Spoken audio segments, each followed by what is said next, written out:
अध्यक्ष जी, अमित शाह का एक बयान आया है, उसके बाद लगातार विपक्ष हमलावर है। आप क्या कहेंगे उस बयान को लेकर? देखो, अमित शाह जी का बयान आया, वो बयान सही नहीं है, क्योंकि बाबा साहब भीमराव अम्बेडकर जी को जो लोग भगवान मानते हैं और भगवान मानते रहेंगे, तो उन लोगों के विरोध में जाके ऐसा बयानबाजी सही नहीं है। रही बात सरकार की, आप लोग कानून व्यवस्था के आदमी है, गृह मंत्री है, बहुत सारी ऐसी कानून व्यवस्था बिगड़ रही है।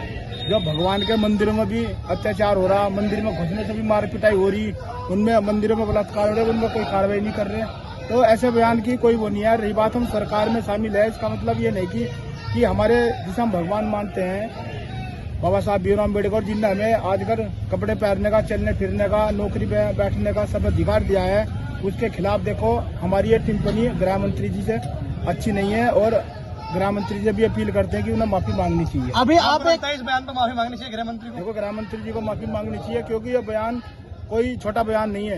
ये यहाँ का नहीं है कि पूरे भारत का नहीं है, ये पूरे दुनिया में जहाँ जहाँ बाबा साहब को मानने वाले हैं उन सब लोगों के लिए मानने वाली बात। जिस तरह से वो बयान दिया था, और उसके बाद अमित शाह जी ने भी एक प्रेस कॉन्फ्रेंस की है, उन्होंने कहा कि मेरे बयान को तोड़ मरोड़ कर पेश किया गया है, उसको लेकर क्या कहना है? देखो, अगर बयान इस तरीके से तोड़ मरोड़ कर पेश किया गया तो इसमें माफी मांगने में कोई दिक्कत नहीं, क्योंकि इस समाज की हर चुनाव में वोट मांगने के लिए तो बाबा साहब के लिए ये लोग हाथ जोड़ने जाते हैं, जब ये पूजा नहीं करते।